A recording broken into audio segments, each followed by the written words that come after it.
Tides the art of innovative ട്രീറ്റ്മെന്റ്സിലേക്ക് എല്ലാവർക്കും ഒരിക്കൽ കൂടി സ്വാഗതം. അപൂർവങ്ങളും വ്യത്യസ്തങ്ങളുമായ ചികിത്സാ രീതികളെക്കുറിച്ച് ടൈറ്റ്സ് the art of innovative treatments.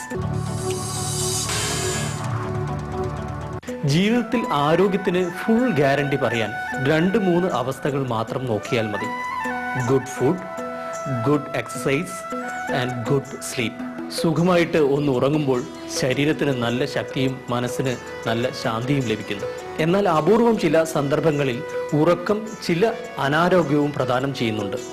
എന്താണെന്നാണ് നിങ്ങൾ ആലോചിക്കുന്നത്? വേറൊന്നുമല്ല, കൂർക്കംവലി. കൂർക്കംവലി സുഖനിദ്രയുടെ ചിഹ്നമായിട്ടാണ് നമ്മുടെ നാട്ടിലെ ധാരണ. എന്നാൽ അത് തെറ്റാണ്. അമിതമായ കൂർക്കംവലി ഉണ്ടെങ്കിൽ അത് അനാരോഗ്യത്തിന്റെ കാരണമാണ്. കൂർക്കംവലിയെക്കുറിച്ച് ആളുകളുടെ ഇടയിൽ പലതരത്തിലുള്ള ധാരണകളാണ് ഉള്ളത്. ഉറങ്ങുമ്പോൾ വലിയ ശബ്ദത്തോടെ ഉള്ള കൂർക്കംവലി വലിയ നിദ്രയുടെ, അതായത് ഗാഠനിദ്രയുടെ ചിഹ്നമായിട്ടാണ് എല്ലാവരും കാണുന്നത്. എന്നാൽ ശാസ്ത്രീയമായി പരിശോധിക്കുകയാണെങ്കിൽ ഉറങ്ങുമ്പോഴുള്ള കൂർക്കംവലിയിൽ വേണ്ടത്ര ഓക്സിജൻ ശരീരത്തിനുള്ളിലേക്ക് കയറാതെ അണ്ണാക്കിൽ ചുറ്റിത്തിരിയുന്ന ശബ്ദമായിട്ടാണ് പുറത്തേക്ക് കേൾക്കാൻ കഴിയുന്നത്. Good sleep is very very essential for good health.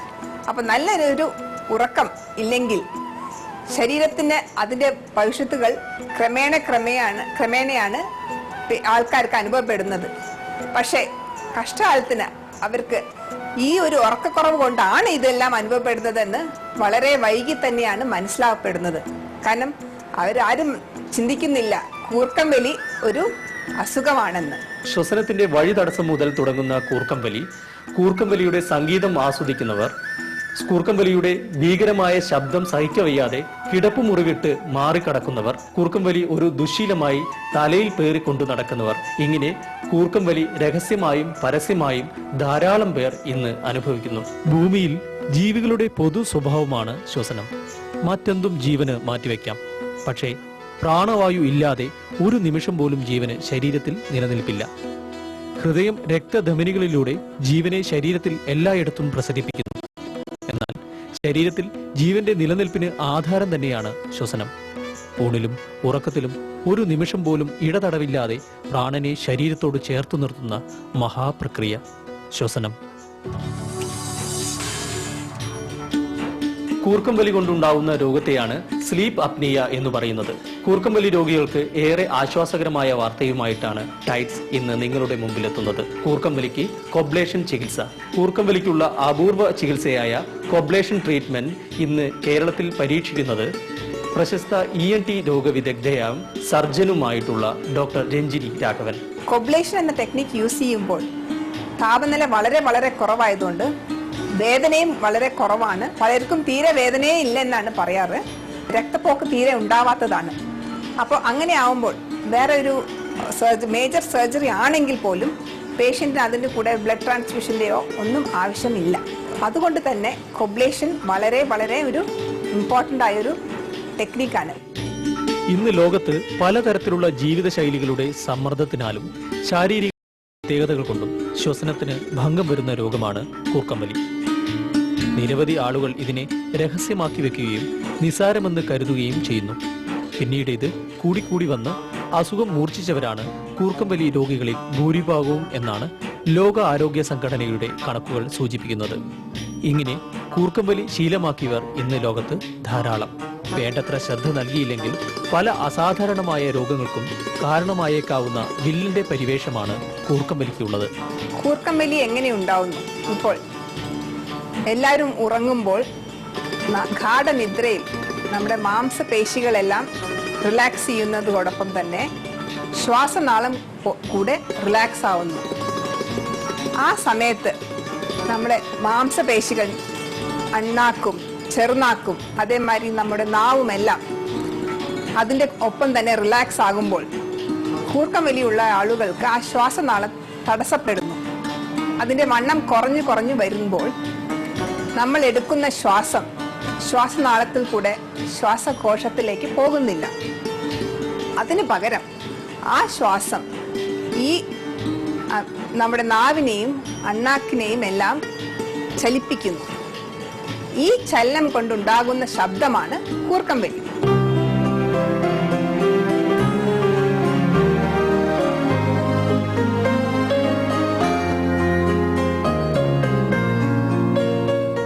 അപ്പോൾ ഈ ശ്വാസം നമുക്ക് താഴേക്ക് പോകുന്നില്ല, ഈ വായു ശ്വാസകോശത്തേക്ക് പോകാതാകുമ്പോൾ തീർച്ചയായും നമ്മുടെ ശരീരത്തിലുള്ള ഓക്സിജന്റെ അളവ് കുറഞ്ഞു പോകുന്നു.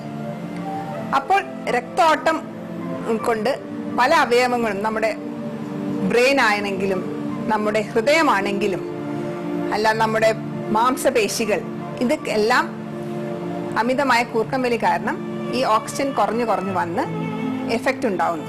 ഈ ഒരു ഓക്സിജൻ കുറഞ്ഞു വരുന്നത് കൊണ്ടുള്ള ഈ ഇഫക്റ്റ് കൊണ്ടാണ് ഈ കൂർക്കം വലി കൊണ്ടുണ്ടാവുന്ന പല കോംപ്ലിക്കേഷൻസും ഉണ്ടാവുന്നത്.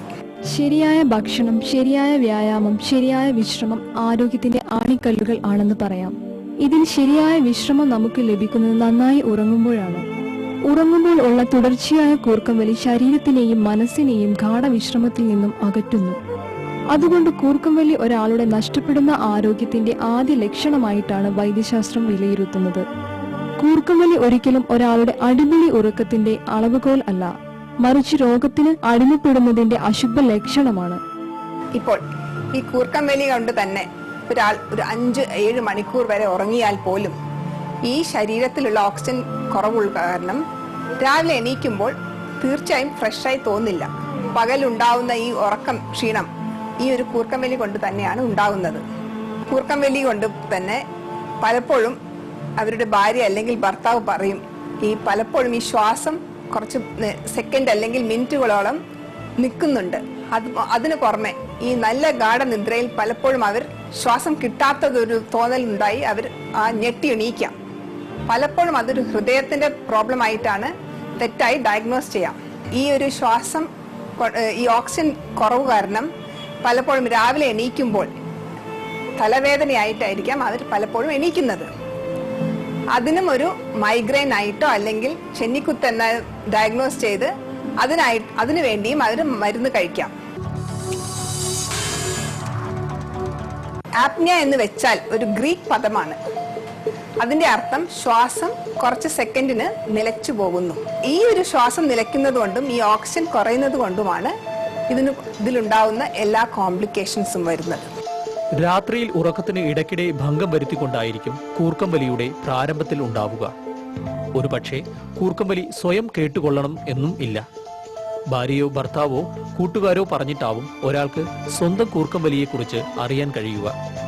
പലപ്പോഴും അതിയായ ക്ഷീണം കൊണ്ടാണ് എന്ന മനസ്സോടെ കൂർക്കം വലിയെ കൈകാര്യം ചെയ്താൽ അത് കൂടിക്കൂടി വരികയും ശ്വസനതാളത്തിന് ഭംഗം വരുത്തുകയും ചെയ്യും. പിന്നീട് അത് വളർന്ന് കൂർക്കം വലിയായി മാറുകയും ചെയ്യുന്നു. കൂർക്കം വലി മുതിർന്നവർക്കും കുട്ടികൾക്കും ഉണ്ടാകാവുന്ന ഒരു അസുഖമാണ്.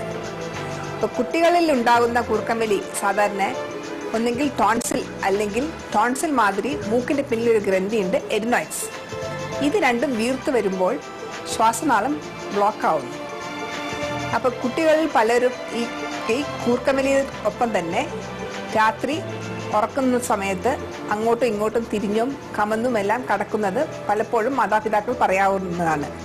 അതിനൊപ്പം തന്നെ ഒരു 6-7 മണിക്കൂർ കഴിഞ്ഞാലും അവർ പലപ്പോഴും എണീക്കുമ്പോൾ ഒരു ഉറക്കക്ഷീണം മാറാത്ത മാതിരിയായിരിക്കും കാണുന്നത്.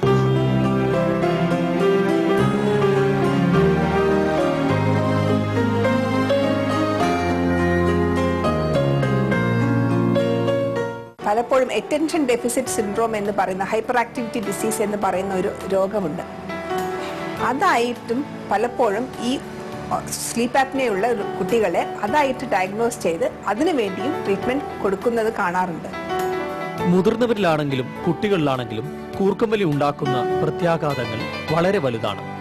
ഓഫീസുകളിലോ മറ്റു ജോലി സ്ഥലങ്ങളിലോ പ്രവൃത്തി ചെയ്യാനുള്ള സന്നദ്ധത, ഏറ്റെടുക്കുന്ന പ്രവൃത്തി സമയബന്ധിതമായി ചെയ്തു തീർക്കാനുള്ള താല്പര്യം, ഇതെല്ലാം തരുന്നത് നല്ലൊരു ഉറക്കമാണ്. എന്നാൽ കൂർക്കം വലിയിലൂടെ നഷ്ടപ്പെടുന്നത് ഉറക്കം മാത്രമല്ല, പഠിക്കാനും ജോലി ചെയ്യാനുള്ള മനസ്സാണ്. കൂടാതെ ഒപ്പം വളരുന്ന അനുബന്ധ രോഗങ്ങളും. 40 വയസ്സിന് മേലെയാണ് ഒബ്സ്ട്രക്റ്റീവ് സ്ലീപ്പ് ആപ്നിയ നമ്മൾ സാധാരണ കാണുന്നത്. പുരുഷന്മാരിലാണ് ഇത് കൂടുതൽ അനുഭവപ്പെടുന്നത്. സ്ത്രീകളെ അപേക്ഷിച്ച് പുരുഷന്മാർക്ക് ട്വൈസ് ഇത് റേഷ്യോ ആണ് ഉണ്ടാവുന്നത്. സ്ത്രീകൾക്ക് അവരുടെ മാസക്കുളിയെല്ലാം കഴിഞ്ഞു അല്ലെങ്കിൽ മെനപ്പോസിന് ശേഷം ആ ഈസ്ട്രജൻ സെക്രീഷൻ എല്ലാം കുറയുമ്പോൾ പുരുഷന്മാർക്കും സ്ത്രീകൾക്കും ഏകദേശം ഒരേ ഒരു അളവിൽ തന്നെയാണ് ഈ ഒബ്സ്ട്രക്റ്റീവ് സ്ലീപ്പ് ആപ്നിയ കാണപ്പെടുന്നത്. പക്ഷെ ലോകത്തിൽ എല്ലായിടത്തും ഒരു 2 to 4% ഉള്ള ഒരു പോപ്പുലേഷനിലാണ് ഈ ഒബ്സ്ട്രക്റ്റീവ് സ്ലീപ്പ് ആപ്നിയ കാണുന്നത്. ഇന്ത്യയിലും പല സ്റ്റഡീസിലും ഇതേ ഒരു പെർസെൻറ്റേജ് ലെവലിൽ തന്നെ ഇന്ത്യയിലും ഈ ഒരു രോഗം ഇപ്പോൾ കാണപ്പെടുന്നുണ്ട്. കൂർക്കം വലി മറ്റ് നിരവധി രോഗങ്ങളെ വിളിച്ചു വരുത്തുന്നു. നന്നായി കൂർക്കം വലിക്കുന്ന ഒരാളുടെ ശരീരത്തിന്റെ ഓക്സിജന്റെ അളവ് കുറയുകയും അത് മറ്റ് ശരീര അവയവങ്ങളായ ഹൃദയം, തലച്ചോറ്, പാൻക്രിയാസ് എന്നിവയുടെ പ്രവർത്തനത്തെ ബാധിച്ച് മറ്റ് അസുഖങ്ങളായ മറവി, പ്രമേഹം, ഹൃദയ സംബന്ധമായ രോഗലക്ഷണങ്ങളും പുറത്തു കാണിക്കാൻ തുടങ്ങുന്നു. ഈ ഒരു ഓക്സിജൻ നമ്മുടെ തലച്ചോറിലേക്ക് കുറഞ്ഞു വരുമ്പോൾ പലപ്പോഴും ഈ ആൾക്കാർക്ക് മറവി രോഗം വരാം. അതിന്റെ കൂടെ തന്നെ പല സൈക്കോളജിക്കൽ പ്രോബ്ലംസും കാണാം. ഇവർക്ക് പലപ്പോഴും പെട്ടെന്ന് ദേഷ്യപ്പെടാം, അല്ലെങ്കിൽ ഇവർക്ക് ഡിപ്രഷനിലേക്ക് പോകാം. പലരുമുണ്ട് ഈ ഒരു ലൈംഗിക പ്രോബ്ലംസിലേക്ക് പോകുന്നത്. ഇപ്പോൾ ഉദ്ധാരണ ശേഷി കുറഞ്ഞ മാതിരി എല്ലാം ഉണ്ടാവുന്നതാണ്. അതിന് പുറമെ ഈ ഹാർട്ടിന് കുറെ നാളായിട്ട് ഈ ശ്വാസ തടസ്സം ഉണ്ടാവുമ്പോൾ അല്ലെങ്കിൽ കൂർക്കമ്പലി ഉണ്ടാവുമ്പോൾ അതിലേക്കുള്ള രക്തക്കുഴലിലേക്കുള്ള ഓക്സിജൻ കുറയും. അങ്ങനെയാണ് ഇവർക്ക് പലപ്പോഴും ഹാർട്ട് അറ്റാക്ക് ഉണ്ടാവാം, അല്ലെങ്കിൽ ഹാർട്ട് ഫെയിലിയർ ഉണ്ടാവാം.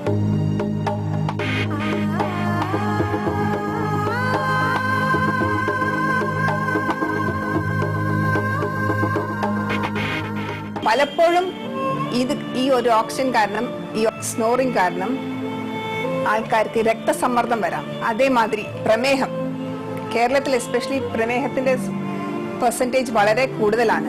പ്രമേഹവും രക്തസമ്മർദ്ദവും എല്ലാം ഈ സ്നോറിംഗ് കുറെ നാൾ അനുഭവപ്പെടുന്ന രോഗികൾക്ക് ഉണ്ടാകാവുന്ന കോംപ്ലിക്കേഷൻസ് ആണ്. ഈ പാൻക്രിയാസ് എന്ന ഒരു ചെറിയൊരു ഗ്രന്ഥിയുണ്ട്, അതിൽ നിന്നാണ് ഇൻസുലിൻ ഉണ്ടാകുന്നത്. പാൻക്രിയാസിലേക്ക് പോകുന്ന ഈ ഓക്സിജൻ കുറയുമ്പോൾ ആ ഒരു സ്ട്രെസ് കാരണം ഡയബറ്റിസ് ഉണ്ടാകാം. തലച്ചോറിലേക്കുള്ള ഈ ഓക്സിജൻ സപ്ലൈ കുറയുമ്പോഴാണ് പക്ഷാഘാതം എന്നുള്ള പല രോഗങ്ങളും പേഷ്യൻസിന് ഉണ്ടാവുന്നത്.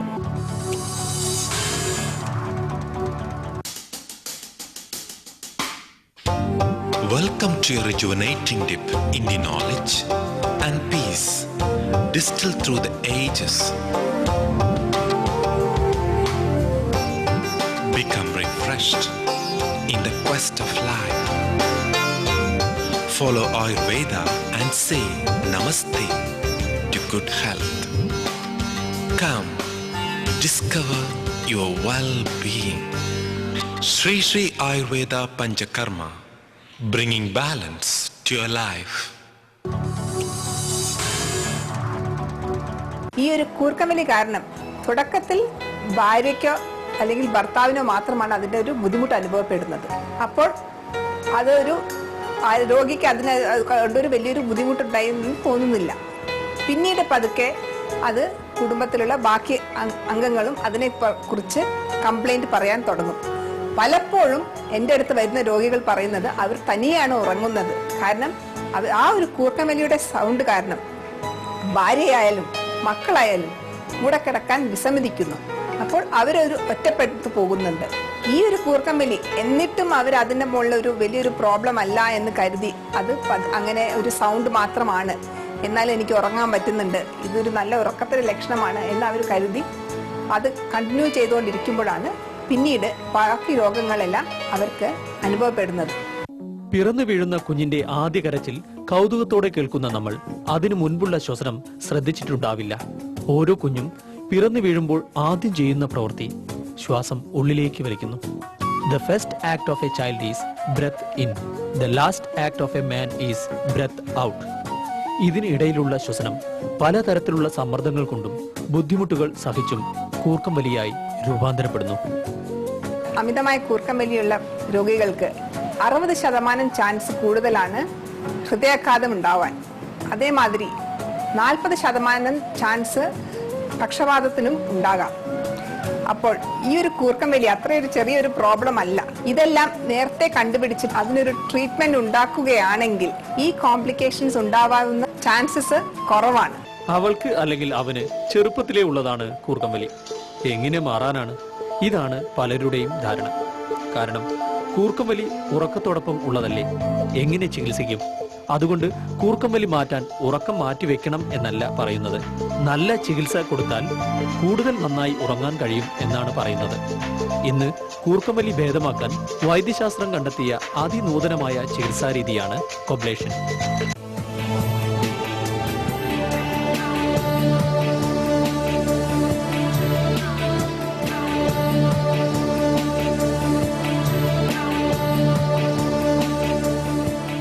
ഇത് പരീക്ഷിക്കുന്നത് ENT വിദഗ്ധയും സർജനുമായ ഡോക്ടർ രഞ്ജിനി രാഘവൻ. കൂർക്കമ്പലിക്ക് പണ്ട് തൊട്ടേ ചികിത്സയുണ്ടായിരുന്നു. ഈ പല പേഷ്യൻസിനും ഈ കൂർക്കമ്പലിക്ക് വേണ്ടി ഓപ്പറേഷൻ ചെയ്തിട്ടുണ്ട്. പക്ഷെ അന്നത്തെ കാലത്ത് ഓപ്പറേഷൻ ചെയ്തിരുന്നത് ഈ ഉബ്യുലോ പലറ്റോ ഫെരിംഗോപ്ലാസ്റ്റി എന്നൊരു ടെക്നിക്കായിരുന്നു. അത് ഈ അണ്ണാക്കിൻ്റെ മുകളിലുള്ള ഒരു ഓപ്പറേഷൻ മാത്രമായിരുന്നു. അത് നിമിത്തം ഈ അണ്ണാക്കിൽ മാത്രം വിസ്താരം കൂട്ടാം. പക്ഷേ ശരിക്കൊരു ഡയഗ്നോസിസ് ഇല്ലാത്തതുകൊണ്ട് പലപ്പോഴും നാവിനുള്ള ഒരു ഇമ്പോർട്ടൻസ് അതിൽ മനസ്സിലാക്കിയിട്ടുണ്ടാവില്ല. അപ്പോൾ ഈ കൂർക്കമ്പലിക്ക് ഇത്രയും ഒരു ഓപ്പറേഷൻ ചെയ്ത് കഴിഞ്ഞിട്ടും പലപ്പോഴും രോഗികൾക്ക് കൂർക്കമ്പലി പിന്നെയും തുടർന്നുകൊണ്ടേയിരിക്കുന്നു. അപ്പോൾ ഇത്രയും വേദനയും സഹിച്ച് ചിലപ്പോൾ ബ്ലഡ് ട്രാൻസ്ഫ്യൂഷനും കഴിഞ്ഞ് ഈ ഒരു ഇഫക്റ്റ് ഉണ്ടാവാത്തപ്പോൾ പലരും ഇത് സർജറിയെ പറ്റി പിന്നീട് ചിന്തിക്കാറുമില്ല. ഇതിന് കാരണം ശരിക്കുള്ളൊരു ഡയഗ്നോസിസും ഉണ്ടായിട്ടില്ല. ലെവൽ ഒബ്സ്ട്രക്ഷൻസിന്റെ ലെവൽ എവിടെയൊക്കെയാണെന്നുള്ളൊരു ശരിക്കായ ഒരു ധാരണയും ഡോക്ടർമാർക്ക് ഉണ്ടാവാത്തത് കൊണ്ട് മാത്രമാണ്. കൊബ്ലേഷൻ ചികിത്സ 2 ഘട്ടങ്ങളിലായിട്ടാണ് നടക്കുന്നത്. 1-ാം ഘട്ടം എന്ന് പറയുന്നത് കൂർക്കമ്പലി അനുഭവപ്പെടുന്ന സ്ഥലങ്ങൾ നിർണ്ണയിക്കപ്പെടുന്നു. 2-ാം ഘട്ടത്തിൽ രോഗിയുടെ ഉറക്കത്തെപ്പറ്റി പഠിക്കണം. ശ്വസനത്തെ തടസ്സപ്പെടുത്തുന്ന പേശികളെ കണ്ടെത്തി അവയിലാണ് ചികിത്സ ആരംഭിക്കുന്നത്. അപ്പോൾ ഈ കൂർക്കമ്പലി എങ്ങനെയാണ് കണ്ടുപിടിക്കാവുന്നത്? ഒരു രോഗി വന്നു കഴിഞ്ഞാൽ ഞങ്ങൾ ആദ്യം പല ചോദ്യങ്ങളുമുണ്ട്. ഈ ദിനചര്യത്തെ പറ്റി, ഉറക്കത്തെ പറ്റി, പിന്നെ പുകവലിയുണ്ടോ മദ്യമുണ്ടോ എന്നതെല്ലാം. കാരണം പുകവലിക്കുന്നയാൾക്കും മദ്യം സേവിക്കുന്ന ഒരു രോഗിക്കും കൂർക്കമ്പലിയുടെ ചാൻസ് ഒരു 8 ടൈംസ് വരെ കൂടുതലാവാനുള്ള സാധ്യതയുണ്ട്. 7 മണിക്കൂർ ഉറങ്ങുന്നുണ്ടോ, അല്ലെങ്കിൽ യാത്ര കൂടുതലാണോ, അല്ലെങ്കിൽ ഷിഫ്റ്റ് ടൈപ്പുള്ള ജോലിയാണോ എന്നിവയെല്ലാം പ്രധാനമായ ചോദ്യങ്ങളാണ്. കാരണം അതെല്ലാം ഉണ്ടാകുമ്പോൾ തന്നെ ക്ഷീണം കൂടുതലാകാം. ശരിയായ രീതിയിൽ ഓക്സിജന്റെ അളവ് ശരീരത്തിൽ നിലനിർത്താൻ തടസ്സമില്ലാത്ത ശ്വസനം ആവശ്യമായി വരുന്നു. അതുകൊണ്ട് തന്നെ നല്ല ശ്വസനം ആരോഗ്യമുള്ള രക്തത്തെ പ്രദാനം ചെയ്യുന്നു. ഇവിടെയാണ് ശ്വസന തടസ്സത്തിനുള്ള കൊബ്ലേഷൻ ചികിത്സാരീതിയുടെ പ്രസക്തി. ഇന്ന് കൊബ്ലേഷൻ ചികിത്സാരീതി കൂർക്കമ്പലി രോഗം ബാധിച്ചവർക്ക് വളരെ ആശ്വാസകരമായി മാറുകയാണ്.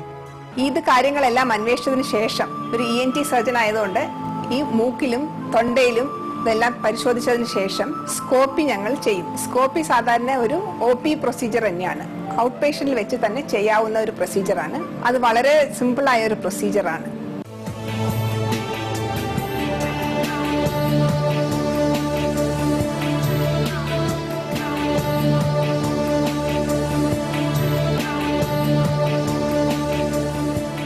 ഒരു ചെറിയൊരു ട്യൂബ് വെച്ച് ഒരു സ്പ്രേ മൂക്കിൽ ആദ്യം അടിച്ച് അതൊരു കുറച്ചൊരു അനസ്തീഷ്യ കൊടുത്ത് അതിനുശേഷം ഈ ചെറിയ സ്കോപ്പ് മൂക്കിൽ കൂടെ നമ്മൾ ഇട്ടിട്ട് അതിലൂടെ പോയിട്ട് അണ്ണാക്കിന്റെ ലെവലിലാണോ അതോ ടോൺസിലിന്റെ ലെവലിലാണോ അല്ലെങ്കിൽ നാവിന്റെ ലെവലിലാണോ ബ്ലോക്ക് എന്ന് ആദ്യം കണ്ടുപിടിക്കും.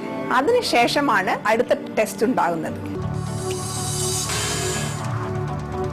പിന്നീടുള്ള ടെസ്റ്റാണ് ഒരു സ്ലീപ്പ് സ്റ്റഡി. സ്ലീപ്പ് സ്റ്റഡി എന്ന് വെച്ചാൽ അന്ന് രാത്രി രോഗി ഹോസ്പിറ്റലാണ് കിടക്കുക. ഒരു വളരെ സിമ്പിളായ വാച്ച് പാറ്റേൺ അത് ഉപയോഗിച്ചാണ് ആ സ്ലീപ്പ് സ്റ്റഡി ചെയ്യുന്നത്. സ്ലീപ്പ് സ്റ്റഡി ചെയ്യുന്നത് എന്തിനാ എന്ന് വെച്ചാൽ 1 മണിക്കൂറിൽ എത്ര പ്രാവശ്യം ശ്വാസം നിലയ്ക്കുന്നുണ്ട്, അതേമാതിരി 1 മണിക്കൂറിൽ എത്രത്തോളം ഓക്സിജൻ ലെവൽ താഴുന്നുണ്ട്, ഇതെല്ലാം അറിയേണ്ടത് വളരെ അത്യാവശ്യമാണ്. അതിനു പുറമെ REM സ്ലീപ്പ് എന്ന് പറയുന്ന ഒരു സ്ലീപ്പ് ഉണ്ട്.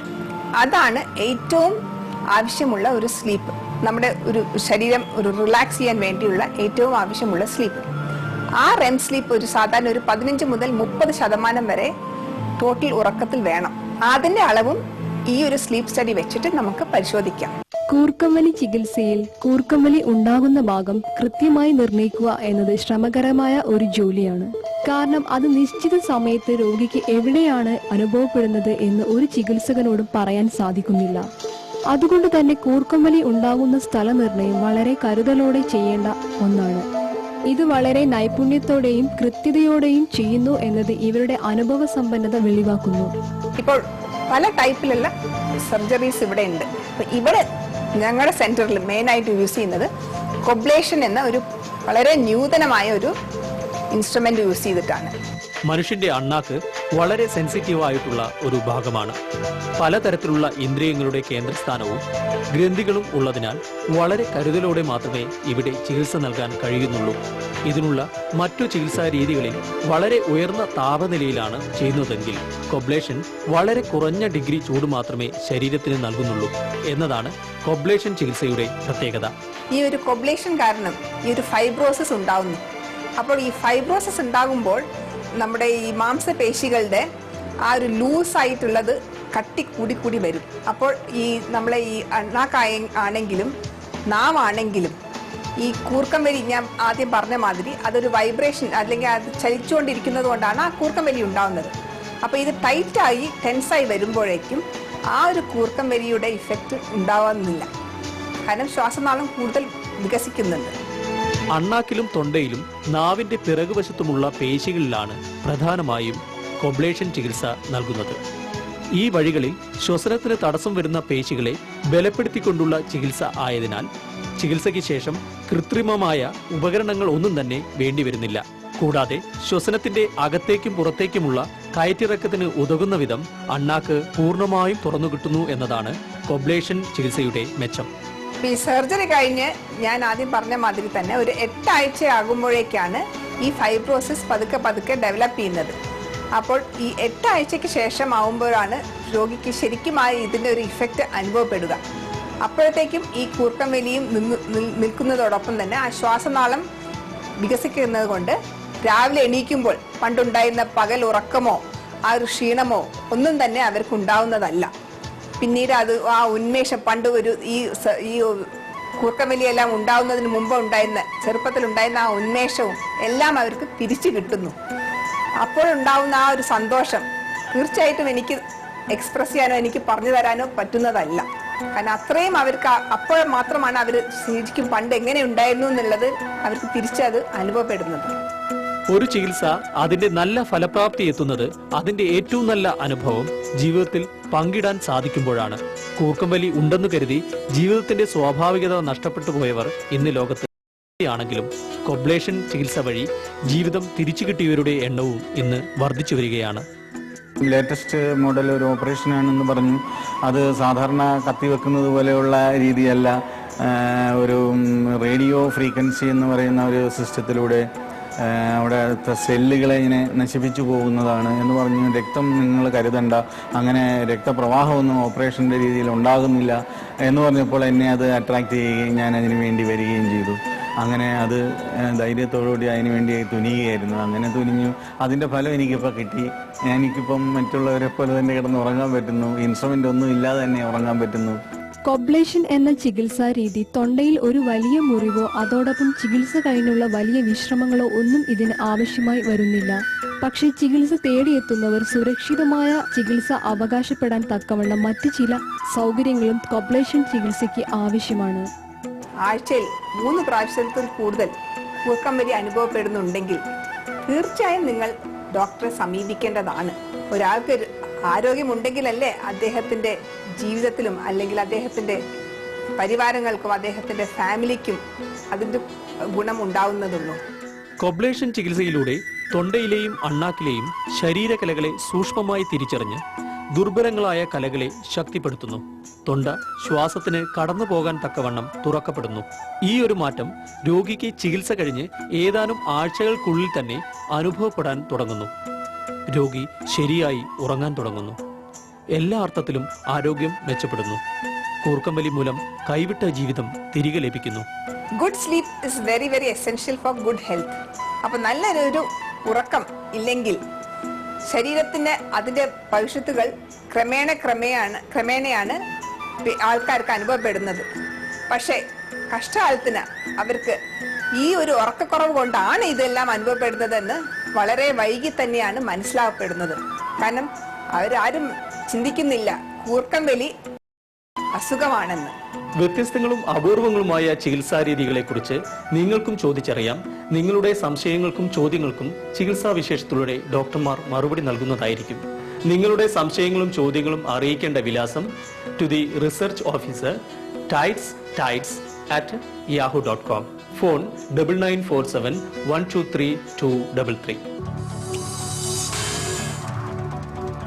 ജീവിതത്തെ നിങ്ങൾക്ക് തിരിച്ചു തരുന്ന ചികിത്സാ രീതികൾ, ചികിത്സാ സമ്പ്രദായങ്ങൾ, Tides the art of innovative treatments നിങ്ങളുടെ പീപ്പിൾ ടിവിയിൽ ഇതേ സമയം അടുത്ത ആഴ്ച മറക്കാതെ കാണുക.